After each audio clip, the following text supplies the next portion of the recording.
এক সময় ঢাকার হযরত শাহজালাল আন্তর্জাতিক বিমানবন্দরে প্রচণ্ড ব্যস্ততার মধ্যে আরাফ নামের এক যুবক দ্রুত প্রবেশদ্বারের দিকে এগিয়ে যাচ্ছিল। তার পরনে ছিল সাধারণ পোশাক, পায়ে পুরনো চটি জুতো আর মুখে স্পষ্ট উদ্বেগের ছাপ। তার ফ্লাইট ধরার জন্য মাত্র কয়েক মিনিট বাকি, কিন্তু টিকিটটা ছিল তার ম্যানেজারের কাছে ভিতরে। সে বারবার বোঝানোর চেষ্টা করছিল, কিন্তু নিরাপত্তারক্ষী তাকে আটকে দিল এবং তার কথা শোনার বদলে তাকে নিয়ে ঠাট্টা করতে লাগল। নিরাপত্তারক্ষী বলল, আপনি যাবেন আমেরিকা? আগে কখনো উড়োজাহাজ কাছ থেকে দেখেছেন? আরাফ হাত জোর করে বলল, স্যার, আমার কাছে সত্যিই টিকিট আছে, দয়া করে আমাকে 2 মিনিটের জন্য ভিতরে যেতে দিন। কিন্তু তার কথা কেউ শুনল না, উল্টো অন্যান্য কর্মীরাও সেখানে জড়ো হয়ে তাকে সন্দেহের চোখে দেখতে লাগল। ঠিক সেই সময় বিমানবন্দরের বাইরে একটি দামি গাড়ি এসে থামল। গাড়ি থেকে নামলেন দেশের শীর্ষ ব্যবসায়ী অনিক সাহা। তার আগমনে পুরো পরিবেশ বদলে গেল, কর্মচারীরা তাকে স্বাগত জানাতে ছুটে গেল। কিন্তু তখনই অনিক সাহার নজর পড়ল দূরে দাঁড়িয়ে থাকা আরাফের উপর। তাকে দেখে ব্যবসায়ীর মুখের অভিব্যক্তি বদলে গেল। তিনি অন্য কারো পরোয়া না করে সরাসরি আরাফের দিকে এগিয়ে গেলেন। উপস্থিত সবাই অবাক হয়ে দেখছিল যে এত বড় কোম্পানির মালিক কেন এক সাধারণ যুবকের দিকে ছুটে যাচ্ছেন। অনিক সাহা হেসে বললেন, আরাফ, আপনি বাইরে কেন দাঁড়িয়ে আছেন? আপনার ফ্লাইটের সময় তো হয়ে এল। আরাফ নিচু স্বরে পুরো ঘটনা খুলে বলল। তা শুনে অনিক সাহার মুখে অসন্তোষ প্রকাশ পেল। আশেপাশের মানুষ তখন প্রথমবার বুঝতে পারল যে যাকে তারা সাধারণ ভেবে ভুল করছিল, তাকে দেশের অন্যতম প্রভাবশালী শিল্পপতি এত সম্মান দিয়ে কথা বলছেন। ঠিক সেই মুহূর্তে সেখানে নিশি নামের এক নারীও উপস্থিত ছিল। সে তার বিদেশি বিনিয়োগকারীদের স্বাগত জানাতে বিমানবন্দরে এসেছিল। আরাফকে দেখে তার মুখে বিরক্তি ফুটে উঠল। সে দ্রুত পায়ে এগিয়ে এসে বলল, তুমি এখানে কি করছো? তোমাকে তো বাড়িতে থাকতে বলেছিলাম, এখানে কোনো তামাশা চাই না। আরাফ বিনয়ের সাথে বলল, নিশি, আমার জরুরি কাজে এখনই আমেরিকা যাওয়া দরকার। নিশি ব্যঙ্গ করে হেসে বলল, তুমি যাবে আমেরিকা? আগে আমেরিকার বানানটা তো বল। তার সাথে থাকা বিজনেস পার্টনার জাহিদ ও মুচকি হেসে বলল, মনে হয় একেই বড় বড় স্বপ্ন দেখিয়েছে। আরাফ একটা দীর্ঘশ্বাস ফেল, কিন্তু কিছু বলল না। অনিক সাহা চুপচাপ সব দেখছিলেন। তিনি নিশির দিকে তাকিয়ে বললেন, আপনি বোধহয় একে চেনেন না। কাপড়ের জাঁকজমক দেখে মানুষের বিচার করবেন না। এতটুকু বলে তিনি এগিয়ে গেলেন, যা নিশির মনে অনেক প্রশ্ন তৈরি করল।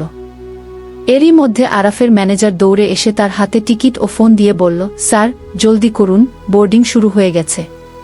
আরাফ সময় নষ্ট না করে বিমানবন্দরের ভিতরে ছুটল। সে গেটের দিকে দ্রুত এগিয়ে যাওয়ার সময় হঠাৎ একজনের সাথে জোরে ধাক্কা লাগল। সামনে দাঁড়িয়ে থাকা ব্যক্তিটি ভীষণ রেগে গেলেন, যার সাথে বেশ কয়েকজন বডিগার্ড ছিল। তিনি রেগে চিৎকার করে বললেন, চোখে দেখতে পান না? আরাফ সঙ্গে সঙ্গে ক্ষমা চেয়ে বলল, স্যার, ভুল হয়ে গেছে, আমার ফ্লাইটটা মিস হয়ে যাবে। কিন্তু সেই ব্যক্তি শান্ত হলেন না। তার পাশের এক লোক অহংকার করে বলল, জানেন ইনি কে? ইনি প্রাইম এয়ারলাইন্সের মালিক। আরাফ আবার হাত জোর করে বলল, স্যার, আমার টিকিটটাও আপনার এয়ারলাইন্সেরই, দয়া করে আমাকে যেতে দিন। এয়ারলাইন্সের মালিক অবজ্ঞার সাথে টিকিটটা চাইলেন এবং হাতে পাওয়া মাত্রই সবার সামনে সেটা ছিঁড়ে আরাফের মুখে ছুঁড়ে মারলেন। পুরো হলরুম স্তব্ধ হয়ে গেল।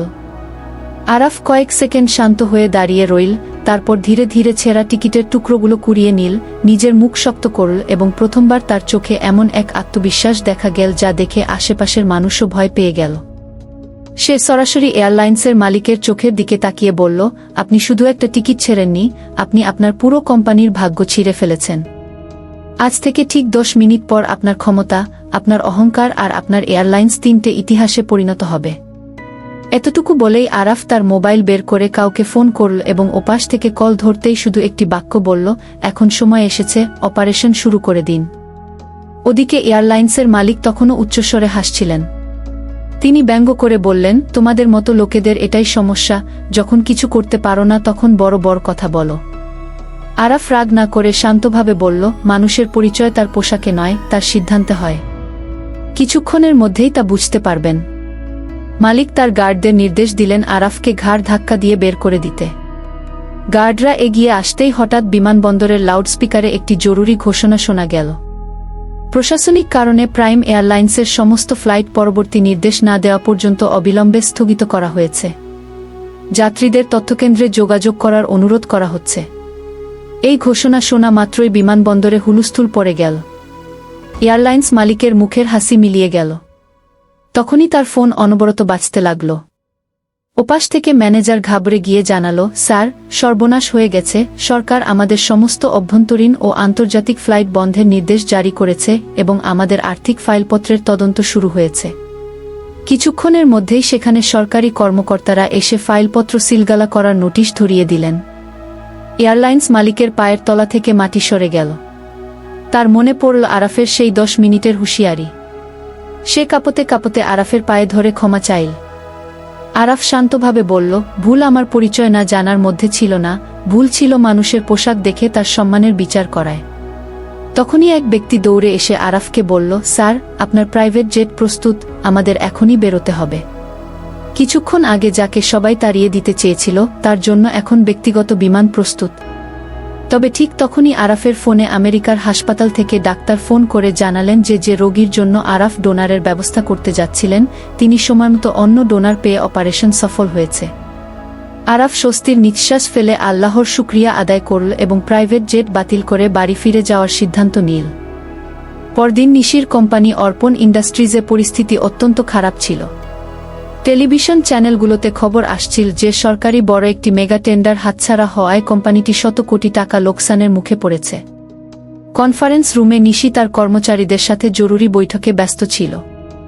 সবাই বলছিল যে নতুন কোনো বড় বিনিয়োগ না এলে কোম্পানির দেউলিয়া হয়ে যাবে। নিশি দীর্ঘশ্বাস ফেলে বলল, এই কোম্পানি আমার দাদার সততার প্রতীক, আমি একে এভাবে শেষ হতে দেব না। এমন সময় আরাফ প্রতিদিনের মতো তার দুপুরের খাবারের টিফিন ক্যারিয়ার নিয়ে অফিসে হাজির হল। অফিসের কর্মচারীরা তাকে ঘর জামাই বলে উপহাস করলেও আরাফ শান্ত রইল। সে সরাসরি কনফারেন্স রুমে ঢুকে পড়লে জাহিদ রেগে চিৎকার করে সিকিউরিটি ডাকল। কিন্তু অফিসের প্রবীণ অধিকর্তা আরাফের পক্ষ নিলেন, বললেন, ইনি কোনো বহিরাগত নন, ইনি ম্যাডামের স্বামী। আরাফ শান্তভাবে নিশিকে বলল, আমাকে যদি কোম্পানির ব্যালেন্স শিট আর বিনিয়োগকারীদের তালিকা দেখতে দেওয়া হয় তাহলে হয়তো আমি এই ডুবন্ত কোম্পানিকে আবার দাঁড় করাতে পারি। জাহিদ তাকে নিয়ে উপহাস শুরু করলে নিশির প্রথমবার খটকা লাগল যে আরাফ আসলে কে। নিশির নির্দেশে আরাফের সামনে গত 2 বছরের সব আর্থিক নথিপত্র রাখা হল। আরাফ মাত্র 10 মিনিট অত্যন্ত মনোযোগ দিয়ে সব ফাইল দেখে বলল, সমস্যা লোকসানের নয়, সমস্যা বিশ্বাসের। একটি নির্দিষ্ট চক্র পরিকল্পিতভাবে বাজারে গুজব ছড়িয়ে শেয়ারের দাম নামিয়ে দিচ্ছে। আরাফের এই দূরদর্শিতা দেখে কোম্পানির পুরনো বিশ্বস্ত কর্মীরাও সহমত প্রকাশ করলেন। নিশি জানতে চাইল, এর সমাধান কি? আরাফ বলল, বাজারের বিশ্বাস ফেরাতে হবে এবং খোলা বাজার থেকে আমাদের শেয়ার সব নিজেদের কিনে নিতে হবে। অন্য এক ডিরেক্টর বললেন, তার জন্য তো শত কোটি টাকা প্রয়োজন, তা কোথায় পাব? আরাফ মৃদু হেসে তার ফোন থেকে অনিক সাহাকে কল করে 3টি নির্দেশ দিল। প্রথমত, অর্পণ ইন্ডাস্ট্রিজের অ্যাকাউন্টে অবিলম্বে 5 কোটি টাকা ট্রান্সফার করা হোক। দ্বিতীয়ত, 2 কোম্পানির কৌশলগত জোটের ঘোষণা করা হোক এবং তৃতীয়ত, প্রতিপক্ষ কোম্পানির বাজারে থাকা শেয়ার অবিলম্বে কিনে নেওয়া হোক। ফোন কাটতেই পুরো ঘরে পিনপতন নীরবতা নেমে গেল। জাহিদ এটাকে নাটক বলে হাসাহাসি করতে লাগল। কিন্তু ঠিক 2 মিনিট পরেই ফাইন্যান্স হেড কেঁপে কেঁপে জানালেন যে সাহা গ্রুপের পক্ষ থেকে 5 কোটি টাকা অ্যাকাউন্টে জমা হয়ে গেছে এবং তাদের কৌশলগত পার্টনারশিপের অফিসিয়াল মেইলও চলে এসেছে। টেলিভিশনে ব্রেকিং নিউজ চলতে লাগল। অর্পণ ইন্ডাস্ট্রিজের ঘুরে দাঁড়ানোর শেয়ার বাজারে ধস নেমে যাওয়া শেয়ারের দাম 1 লাফে আকাশচুম্বী হয়ে গেল। যারা সকালে শেয়ার বিক্রি করছিল তারা আবার বিনিয়োগ করতে লাইনে দাঁড়াল। নিশি অবিশ্বাস্য চোখে আরাফের কাছে এসে নিচু স্বরে জিজ্ঞেস করল, আরাফ, আসলে তুমি কে? একজন সাধারণ মানুষ এক ফোনে এত কিছু কিভাবে করতে পারে? আরাফ হেসে শুধু বলল, মানুষের জীবনে এমন একটা সময় আসে যখন পরিচয় গোপন রাখতে হয়, সঠিক সময়ে সব প্রশ্নের উত্তর পেয়ে যাবে। পরবর্তীতে প্রবীণ কর্মকর্তা নিশিকে জানালেন যে তার দাদা মৃত্যুর আগে বলে গিয়েছিলেন যে অর্পণ ইন্ডাস্ট্রিজ যখন সবচেয়ে বড় সংকটে পড়বে তখনই আরাফ তার আসল ক্ষমতা নিয়ে সামনে আসবে। ওদিকে সাহা গ্রুপের চেয়ারম্যানের কাছে খোঁজ নিয়ে জাহিদ জানতে পারল যে দেশের বড় বড় শিল্পপতিরা আরাফকে অত্যন্ত শ্রদ্ধার চোখে দেখেন এবং তিনি এক বিশাল সাম্রাজ্যের গোপন উত্তরাধিকারী। নিজের ভুল বুঝতে পেরে নিশি আরাফের কাছে চোখের জল ফেলে ক্ষমা চাইল। আরাফ তাকে সান্ত্বনা দিয়ে বলল, ক্ষমা সেখানে চাওয়া হয় যেখানে মনে ক্ষোভ থাকে, আমার মনে তোমার জন্য কোনো ক্ষোভ নেই। তদন্তে প্রমাণিত হল যে জাহিদ নিজেই প্রতিপক্ষের সাথে হাত মিলিয়ে কোম্পানির শেয়ার ডোবানোর ষড়যন্ত্র করছিল এবং পুলিশ তাকে গ্রেফতার করে নিয়ে গেল। কয়েকদিন পর অর্পণ ইন্ডাস্ট্রিজ আগের চেয়েও শক্তিশালী অবস্থানে পৌঁছে গেল। আরাফকে যখন তার আসল পরিচয় সবাইকে জানিয়ে দেওয়ার অনুরোধ করা হলো, সে হেসে শুধু বলল, পরিচয় নামে নয়, কর্মে তৈরি হয়। মানুষ যদি আমাকে আমার কাজ দিয়ে মনে রাখে, সেটাই আমার সবচেয়ে বড় পরিচয়। সেদিন নিশি মনে মনে সিদ্ধান্ত নিল সে আর কখনো কাউকে তার পোশাক বা অতীত দিয়ে বিচার করবে না, বরং তার চরিত্র আর কর্ম দিয়ে বিচার করবে। এই গল্প আমাদের শেখায় যে বাহ্যিক রূপ বা সম্পদ দেখে কখনো মানুষের আসল মূল্যের বিচার করা যায় না। অনেক সময় সবচেয়ে সাধারণ পোশাকের আড়ালেই সবচেয়ে অসাধারণ মানুষটি লুকিয়ে থাকে। বন্ধুরা, গল্পটি যদি আপনাদের ভালো লাগে তাহলে অবশ্যই ভিডিওটিতে লাইক, শেয়ার আর কমেন্টস করতে ভুলবেন না এবং এ ধরনের আরও নতুন নতুন ভিডিও পেতে লাইফ স্টোরি বিডি চ্যানেলটিকে সাবস্ক্রাইব করে আমাদের পাশেই থাকুন। ধন্যবাদ।